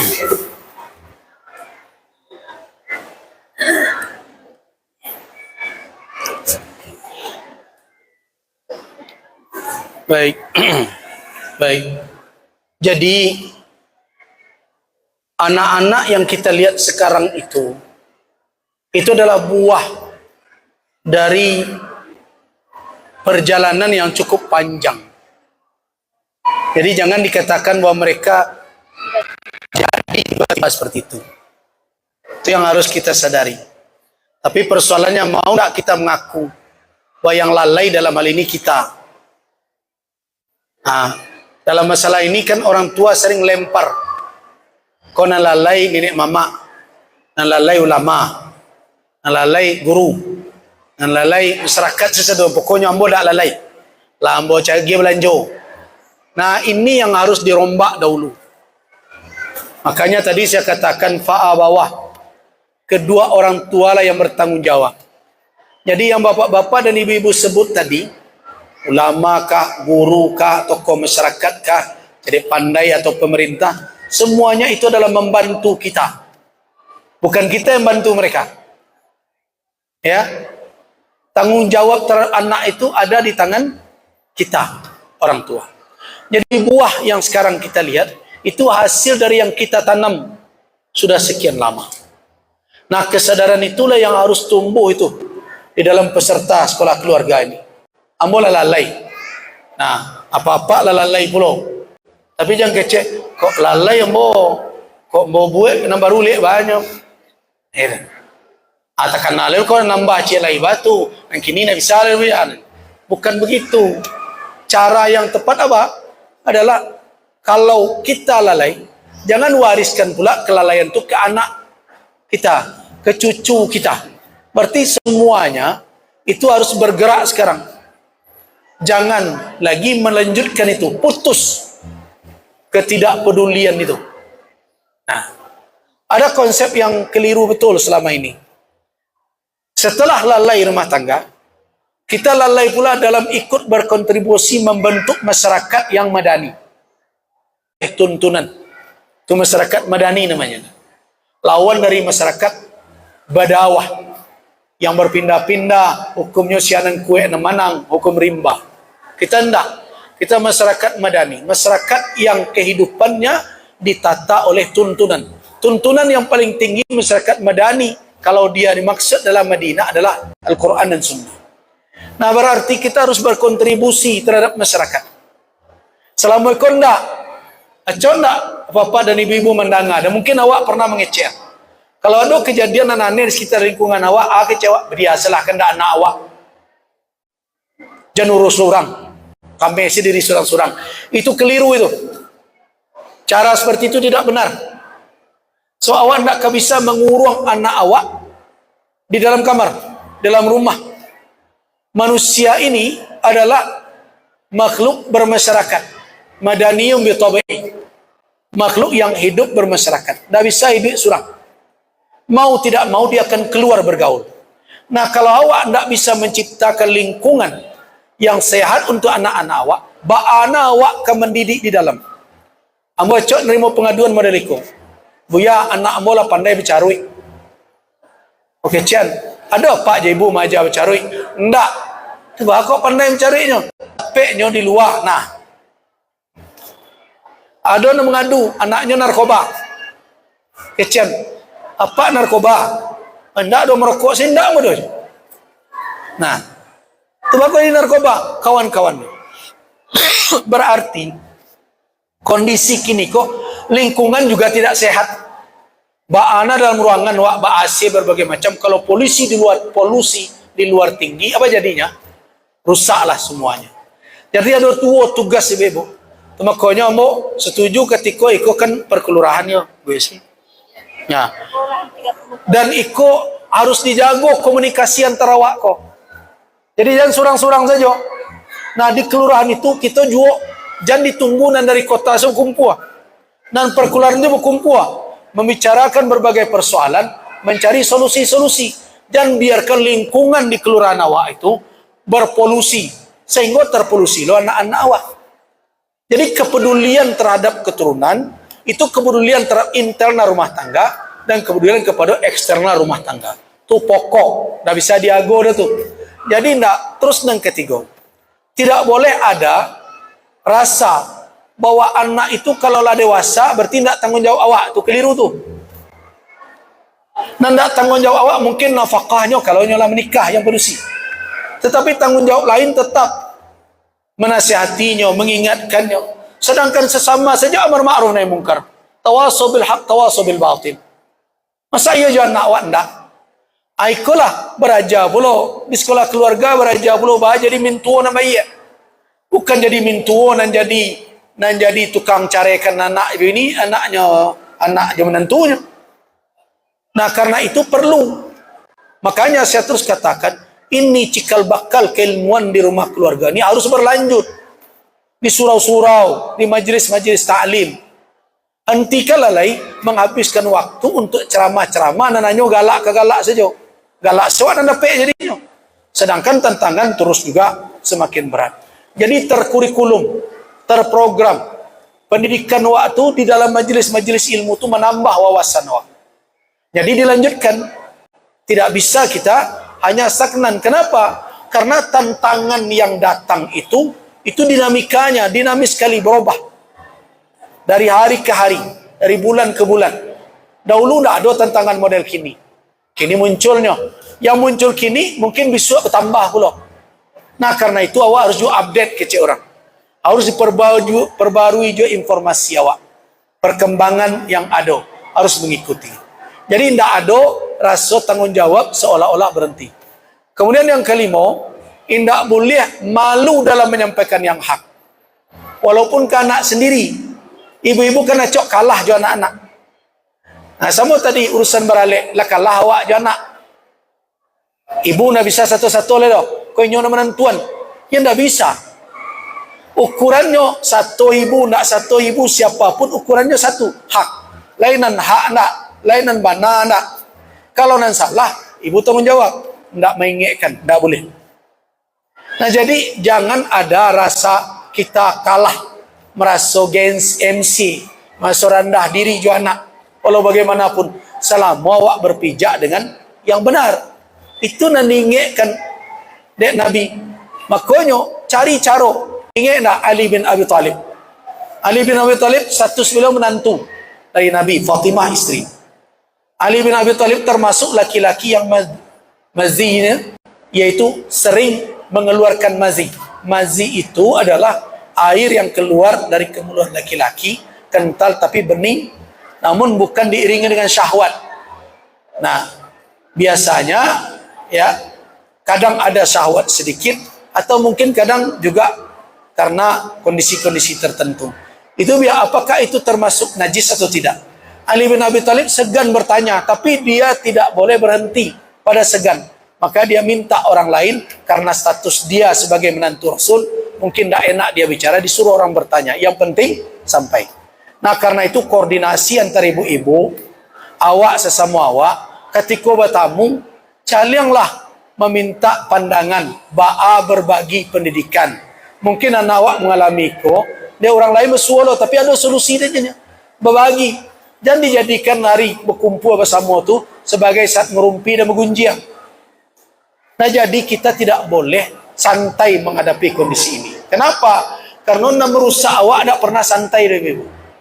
Mereka berfikir siang malam merusak generasi awak anak-anak awak terus awak kesantai-santai saja. Kalau modal iko keadaannya, kalah awak, karam negari awak, si anak rugi. Kawak tinggalkan negari model nandak benar kepada anak cucu awak ke depan. Ingat, dan awak unik ini bukan hanya warisan masa lalu, tetapi juga titipan mereka untuk generasi yang akan datang yang harus kita lanjutkan. Nah, tanggung jawab itu berat di hadapan Allah Subhanahu wa taala.